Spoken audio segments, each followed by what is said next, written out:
was trying to tell this numbnut sales trainer the other day in the interview, in the podcast. Hey, dude, Holy smokes, this is the one you've been waiting for. This is the one, the interview reaction that you have been waiting for, because we are going to play-by-play the Wolf of Wall Street versus Grant Cardone. Let's get right into it. I think people need to learn how to talk to people. Right. Keep talking to them no matter what their interest is. Sales training, time management, personal efficiency, closing, negotiating, personal finance. I want to try to extract as much as I can from you about how you go out and train salespeople, about your life, because I want to give this massive to the audience, right? Well, everybody wants to know who's the better salesman, right? That's what they keep saying. I don't know, you know. Well, it depends who you talk to. You ask Jordan, he's going to say he is. Listen, I think that I love to sell. Yeah. But one thing I realized pretty quickly is I'm even better at training salespeople than I am I'm a great salesperson, but I really excel at it. Something about, I love doing it. Like when I don't like sales at all. Did you notice that there? Obviously, they're there to discuss sales. But from the get-go, Grant Cardone makes it clear, well, if you talk to Jordan, Jordan's the better salesperson.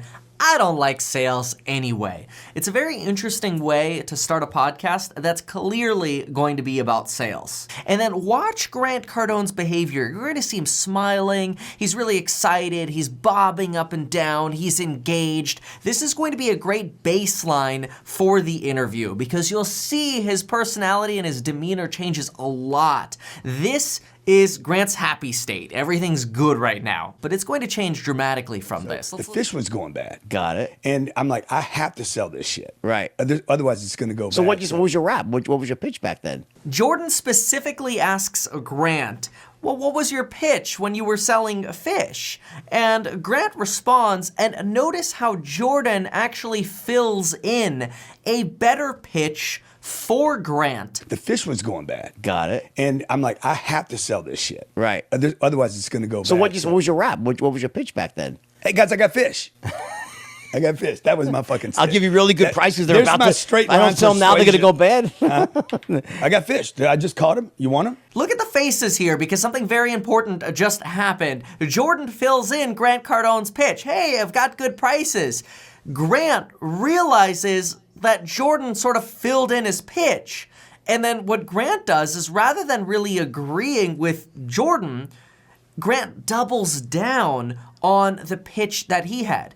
I got fish. That was my fucking stick. I'll give you really good prices. They're about my to. straight I don't tell them now they're going to go bad. I got fish. I just caught them. You want them? And that's how I still sell today, by the way. Okay. Grant says, that's how I still sell today. And Jordan Belfort's like, okay, really? Hey guys, I got fish. Now this part ends up being very important. Grant Cardone goes from this very excited and exaggerated state to getting questioned by Jordan Belfort. Watch for when Jordan says really in a questioning mindset, and watch how Grant Cardone's personality changes. So my shit's so good, dude. If you watch it, you will use it again. You can't not use it a second time. Well, really? Okay, good. Well, what's the stuff about being unreasonable? Like when you say, if you want to just be unreasonable with like not stop, but what if they don't want it? Look how quickly Grant Cardone's body language evolved here. Very sort of, wait a minute, I got questioned. Really? Okay, good. And look at that doubt that you sort of see, like what's happening here. You actually see a little bit of a swallow as well. And this is where Grant actually starts disengaging from the conversation. And you'll notice when Jordan asks a question, Grant doesn't really follow. Second time. Well, really? Okay, good. Well, what's the stuff about being unreasonable? Like when you say, if you want to just be unreasonable with like not stop, but what if they don't want it? What's the fine line? Oh, you saw the unreasonable. You're like the follow up. No. I mean, like, okay, so you have... Jordan is really smooth here. He immediately picks up, okay, hold on. I lost Grant there. Hold on, let's pause the conversation. This handout is sort of like, let's regroup here. Let's get back on the same page together. Very powerful move here by Jordan. He's clearly in the driver's seat. Rephrases the question for Grant Cardone to get him back on the same page. I mean, like, okay, so you have two types of people. You have buyers and non-buyers, right? Like, what do you mean? No, I don't believe that. I think they're all buyers. You think everyone's a buyer? Every person, every human being you meet is going to buy something. Whether they might not buy my fish, but then they're going to buy insurance, or they're going to buy groceries, or they're all buyers. But what you're selling fish though? In that case, I was selling fish, but that does not make them a non-buyer. Of fish though, if that day, that moment. Right, no, if they don't. My point is, technically, every buyer's a buyer. Okay, so Jordan Belfort must have at least 3 times tried to re-engage. Wait a minute, Grant. You're selling fish. Let's talk about selling fish. And notice Grant's position here when he leans back and sort of puts his arm behind his head. What is he doing? At the same time, he sort of leans back. He's actually at the same time going straight for generalities. He's saying, every buyer's a buyer. He's going back into his comfort position. Grant is not particularly comfortable being nailed on, wait a minute, what was the better thing to be doing? What is the best way to specifically sell this fish? In that case, I was selling fish, but that does not make them a non-buyer. Of fish though, if that day, that moment. Right, no, if they don't. My point is, technically, every buyer's a buyer. Jordan is going to take this to a very specific question again. However, listen to Grant do the yeah in the background. Even though those are words of acknowledgement that you were paying attention, those are usually uttered when you're actually not fully paying attention. And we'll see how quickly Grant Cardone switches from the specific example Jordan just set up right back to generalities, because probably Grant wasn't really in tune with the question here. Let's watch it happen. Question, okay? So if you're a salesman, a young salesman out in the field, let's say you're selling insurance, right? Yeah. And let's say you knock on someone's door and say, I'm not interested in insurance. I understand. Would you keep pushing and pushing and pushing? No, I totally understand. But I don't believe that they're not interested is an interest level. Okay. Not interested is better than before you hit that door and they said they weren't interested. No interest is a level of interest. Okay. So we saw Grant Cardone leave the specific question, go right to the generalization of, hey, no interest is a level of interest. Well, I think Jordan's face right here fully depicts what we're all feeling. Confusion. I think what Grant Cardone is getting at is, hey, look, if somebody tells me they're not interested in one thing, good. Now I know this person. I have data on this person now. But Grant doesn't really fully articulate that here. It leaves people quite confused. You know, I personally think a better method here would have been to say something like, hey, you know what? I was selling fish that day. I knocked on a door, and if somebody told me they weren't interested in my lobster, I might follow up and say something like, hey, well, would you be interested in sardines if I came back tomorrow with sardines? Or what else are you looking for? That way, you know, if you know they're not interested in lobster today, maybe you could fish and find out, well, what else might they be interested in? I think that's probably the better direction Grant could have taken this conversation. Because in reality, I think if GoDaddy calls you trying to sell you a domain, and you're not interested in having a domain, no interest of a domain is a dead end, and it's not worth spending any more time on. And that's exactly where the interview goes to next. Right. So for the salesperson themselves, though, how do you manage that situation? Do you keep trying to push, or you go on to the next door? Well, you definitely want to go. You definitely need a funnel. You definitely need, I mean, the ultimate solution to all sales is to have a lot of people to talk to. Okay. It's not some trick. This is really where things get uncomfortable. Remember, Jordan started off with, like, when is it time to go to the next door? And Grant goes into, well, you need a funnel, right back into the generalities. And that's kind of what we're seeing here happening. In fact, look at Grant's body language here. Just even if we go frame by frame, he's shaking his head no in sort of this disapproving way. Why are we talking about these specifics? Look at his hands. He's sort of rubbing his hands, and only now do they break free when he's talking about generalities, when he feels more comfortable. But as soon as Jordan rephrases the question, look what happens again to Grant's hands and his body language. Right back together. He's rubbing his fingers. It's pretty clear Grant does not want to talk specifics here. In fact, here's the perfect example. Jordan asks, let's say you're going door to door. Makes it very specific again. And watch Grant Cardone Cardone give this sort of nod that's somewhat condescending and somewhat signaling, you know what, I'm not really digging this conversation. I'm not interested in this question. Let's say you're going door to door. A lot of people do that, right? So whether it's door to door or out on the phone, right?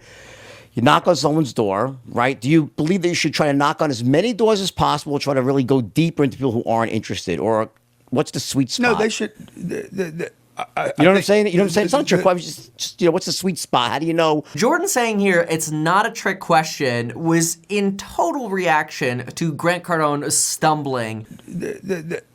And what we're going to see now is Grant is going to jump right back into generalities to try to get his footing again. You know what I'm saying? You know what I'm saying? It's not a trick question. Just what's the sweet spot? How do you know when it's better to not waste your time? There is no sweet spot. Okay.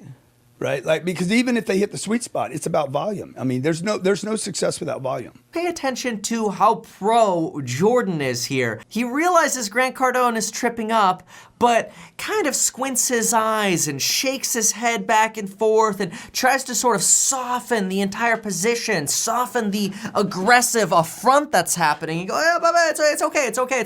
Watch, just look at the body language here that we're gonna see if we go frame by frame. You see this squinting of the eyes, the waving of the hand, like, you get it, it's okay, right? Like we're on the same page here, right? This is actually what allows Grant Cardone. It invites Grant to go back into a position of comfort for him. I think everybody's looking for that one thing that gets that in the door and gets that one sale, as opposed to as opposed to, dude, how do I keep calling on the whole neighborhood? Right. How do I keep working that neighborhood and then the next neighborhood, and then how do I come back? Because one thing the cold call people do that incorrectly is they canvass cold a neighborhood and they never go back to that neighborhood. But watch, I do. I go back in. So I'm basically following you up. Now we start talking about follow-up, and you can see Grant is really trying. He's struggling to find his footing. He feels very uncomfortable, and it doesn't get any better when Jordan specifies his question. Notice as soon as Jordan tries to specify his question again, Grant actually shuts down the question bluntly now because Grant has been uncomfortable for too long. Watch this happen. Yeah, most people are just not going to go back and hit on it. But the what about time management issue? What's the time management in terms of new doors versus old doors? I don't know. The gold is in the follow-up. Okay, so in other words, you don't have a distinction, because it's a good question, don't you think? Though, like, when do you know? Not really. I think it's a bad question. You think it's a bad question? I think it's not. It's just rough. I mean, even on mute here, at this point, this is where Grant fully gets cut off because he's not confident in what he's saying. Right when he looks at Jordan, you'll kind of see Grant's eyes flutter back and forth here.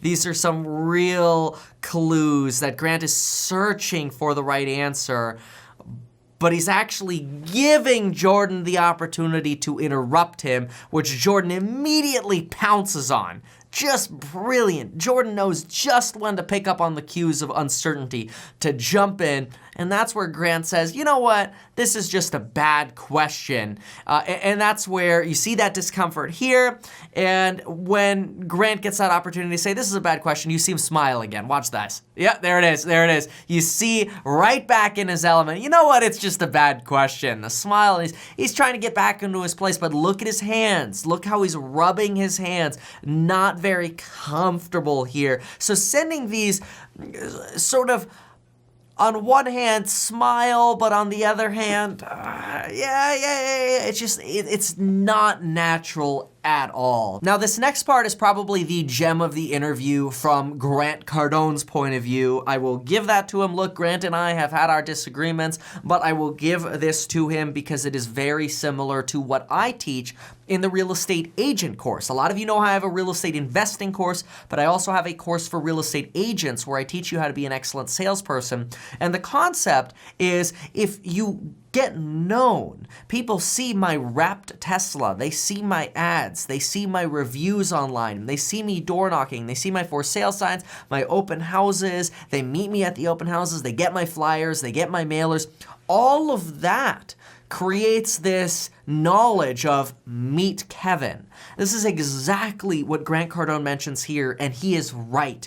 When people know you, you have a much better chance at closing. Let's just listen to Grant explain it here because he does say it well. It's numbers game, you think?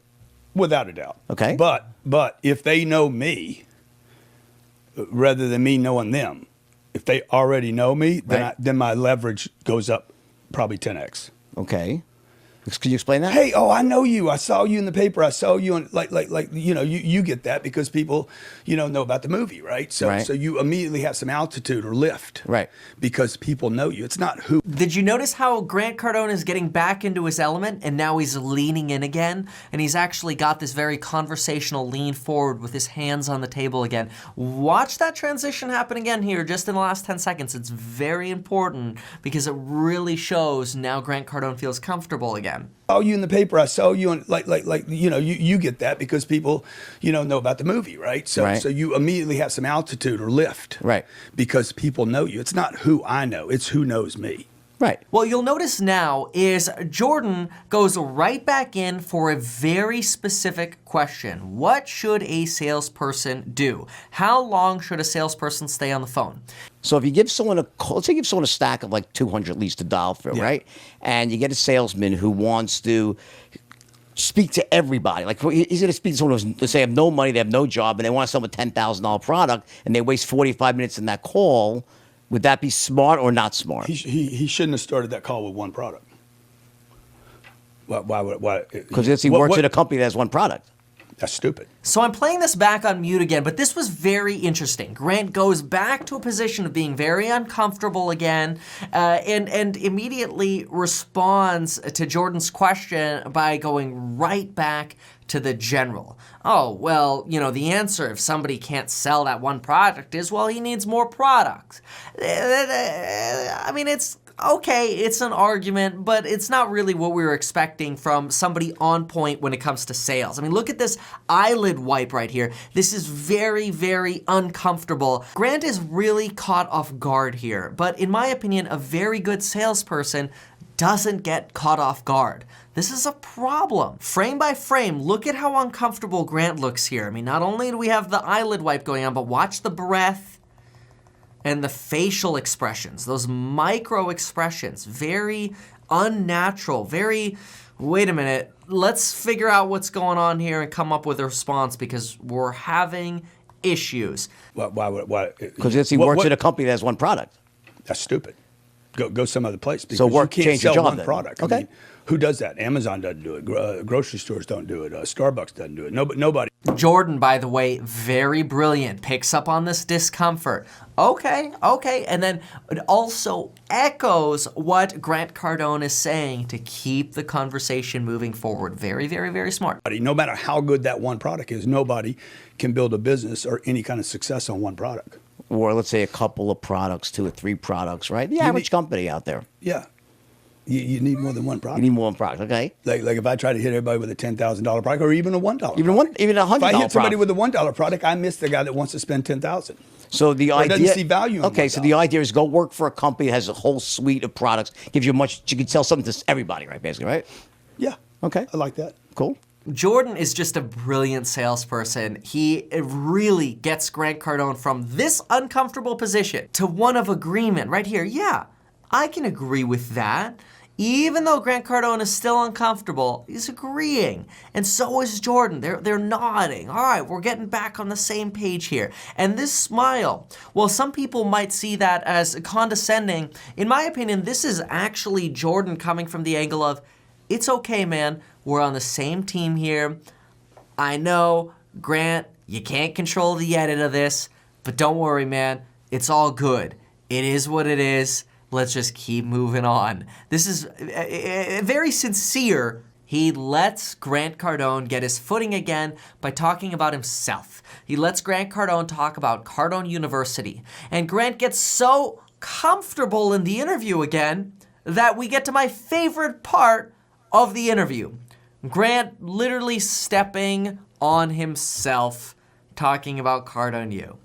Watch, because I can't say it any better than Grant Cardone does. No, I hate doing the. I hate know, it. it's tough, right? So there's the corporate thing, and then there's the individual that can get into that program for, $100. Okay. Very similar product, if not sometimes the same. Right. I'm selling in one place for $100. Sure. And another place for 80 grand. Same exact product, or little, Very similar. Right. Same learning. So how do you pull that off? That's the trick. That's the thing that people should be asking. Okay, did you catch that there? Grant Cardone basically says, as an individual, for $100, you can get access to Cardone University, but corporations pay 80 grand for it, and that's the trick. The trick is learning how to serve people a menu of different prices depending on what their willingness to pay is, which is very valid. It's a valid economical argument, but it might not be, dare I say, the most ethical argument. And Jordan picks up on that, but notice how Jordan says it's the same thing, or it's close to the same thing. He actually gives Grant Cardone an out, because he slams Grant by saying, it's the same thing that you're selling for those massively different prices, $100 and 80 grand. That is a very aggressive approach, but then softens it by saying, or is there a little bit of a difference? Leaves that out for Grant to kind of slither through, and that's exactly what Grant Cardone decides to do. Watch it again here, it's great. Very similar product, if not sometimes the same. Right. I'm selling in one place for $100. Sure. And another place for 80 grand. Same exact product, or little, very similar. Right. Same learning. So how do you pull that off? That's the trick. That's the thing that people should be asking. Right. Now we're going to fast forward, and Grant Cardone goes back to explaining his levels of interest argument. What's great is Jordan Belfort very bluntly says, I disagree with that, which is a very aggressive statement. It's kind of like telling a girl, you're beautiful. That's aggressive. Like when you let that sink in, it's like the girl's like, oh, that's oftentimes overbearing. That's aggressive. And so the pro quickly follows up with some other statement. Same with girls, same with sales. Following up with another softening statement to make the transition easier. A few minutes ago, he didn't know he had no interest. At least I'm on it.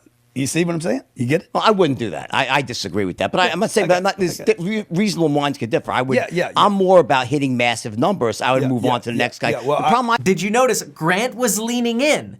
And then as soon as Jordan says, well, I disagree with that, blunt statement, softens it with, but reasonable minds can differ, and then continues to soften it. Grant's already back. He's back in this sort of defensive position again. Watch that again. It's so classic. You have none. That is a level. right? Okay, and then 1, 2, 3, 4, 5. You with me?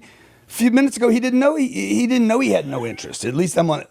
You see what I'm saying? You get it? Well, I wouldn't do that. I disagree with that. But I'm not saying that reasonable minds could differ. I would. Yeah. I'm more about hitting massive numbers. I would move on to the next guy. Well, the problem I see is with salespeople, a lot of people, they have a fear of cold calling. Yeah. So they'll use as an excuse to not cold call, to talk to someone for too long. They know he's not going to buy. They get into casual conversations. They go off to fucking Pluto. So now we circle back to Jordan saying, hey, look, we got to be able to get salespeople off the phone. If they're talking about Pluto, if they're talking about things that don't matter, it's time to move on. Grant Cardone suggests, well, you need to be supervising your employees, and Jordan says, well, I mean, it's not realistic to supervise them all of the time. Grant says it is. Jordan's like, okay, whatever. And I mean, come on, realistically, 24/7 surveillance of your employees, it ain't happening. But Grant Cardone gets excited and jazzed by this, leans in, and we see his personality go aggressive. There should be 24/7 supervision. The phone calls should be recorded.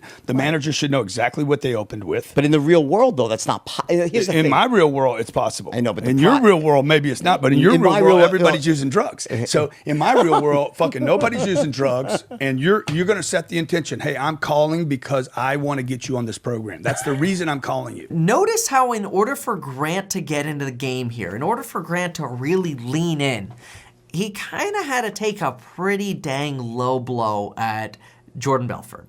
talking about, well, in your world, everybody's using drugs. It's one of those personal attacks that's not really based on the fact of the matter, like my sales style is better because of this and yours is worse because of that. It's just a straight up ad hominem attack. That's a personal attack on a person, and Jordan just laughs it off. Notice Grant actually curses when he gets back into the game and low blows Jordan.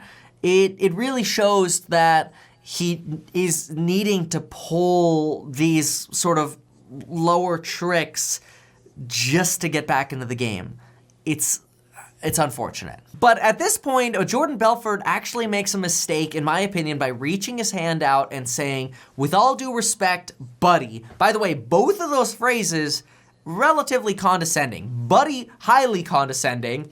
And with all due respect, with the hand out, it's an unnecessary preface to be condescending, basically. Okay. Selling a $20,000 product. Right. But listen, in all due respect, buddy, I've trained millions of salespeople. Millions. And I have. And I just know, and I've trained all types. And I know that. How'd you train them, though? What? How'd you train them? Doesn't matter. The From points stage? Yeah, it matters. It matters. No, it because doesn't it matter. matters whether it works or not. No, I've trained in my own business. And Notice how in previous parts of the interview, when Grant Cardone was aggressive, Jordan backed off. Smart sales move. Let him talk for a little bit. Let's get back onto an equal playing field. When Jordan Belfort gets aggressive, which is usually not a good idea to get aggressive in sales, Grant Cardone gives it right back to him, but it's super unproductive to condescendingly say millions. Oh, how'd you train him? It doesn't lead to any productiveness in the conversation. All it does is increase the anxiety level on both sides, and I think it's a little bit of a mistake for both sides here. right. But listen, in all due respect, buddy, I've trained millions of salespeople. Millions. And I have. And I just know, and I've trained all types. And I know that. How'd you train them, though? What? How'd you train them? Doesn't matter. The From points stage? Yeah, it matters. It matters. No, it because doesn't it matter. matters whether it works or not. No, I've trained in my own business. Now we'll fast forward out of this and watch Grant Cardone make this suggestion, but then notice how quickly Grant becomes self-conscious over what he said. So it's not, you don't leave human beings up to their own devices.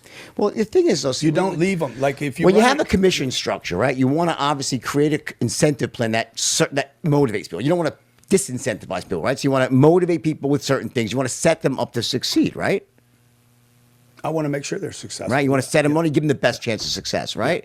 So my point is that when I have someone on a phone, when I train them, is that if my belief is that people have a tendency, I think you agree with this, that in the absence of intervention, they'll talk too long to someone who's not going to buy it. That's my belief. Do you agree with that or disagree with that? I agree that they would, yes. Okay, good. Notice what it took to get Grant from uncomfortable to this smiling state here. It took Jordan feeding. You would agree with this, right? Because this is what Grant Cardone's demeanor was just 10 seconds earlier. Very frustrated. Look at that sort of skeptical look in Grant Cardone's face and just not feeling comfortable here, rubbing the side of his ear and face. Jordan feeds sort of an offer of, hey, we could team up here. Watch this on silent here. Like, we can work together. This sort of the open hands to the closed hand together. Very sort of accommodating, wanting to work with Cardone, wanting to find common ground here. We'll see a little bit more of that, and then we'll see Jordan go in again for that offer, and then Grant becomes all smiles again. Let's watch it. My belief is that people have a tendency, I think you agree with this, that in the absence of intervention, they'll talk too long to someone who's not going to buy it. That's my belief. Do you agree with that or disagree with that? I agree that they would, yes. Okay, good. Such a brilliant getting Grant back on the same page, getting Grant to smile, even though Grant is still in that sort of defensive position. The next place we really see this evolve is when they debate about whether or not people can be a natural salesperson. And what you're going to see is Grant get shut down by Jordan Belfort, but then you'll see Grant wait for his opportunity to strike back. But again, it's not the best opportunity to strike back on because it's not very productive. To know when do you know, like, because some people, they're just not natural salespeople. I am. Nobody's a natural Okay, salesman. well, I was a natural salesperson. Okay. I was. And I ran to many over the years. They were naturals, right? Many aren't. How There's many the have spectrum. you run into? countless Can't people, count 'em. countless natural salesmen, Yeah, and yeah, also. yeah. Watch Grant try to counter Jordan, but then Jordan counters right back. And watch how Grant shuts down. He goes to a position of weakness. And then look at what he has to do to claw his way out again. Again, not productive, but watch it happen now specifically. Nobody's a natural. Okay, salesman. well, I was a natural salesperson. I was, and I Look at that shutdown. Grant has to dig himself out of this, and he tries to, but again, not perfectly. I've ran to many over the years. They were naturals, right? Many aren't. How There's many? the How many spectrum. have you run into?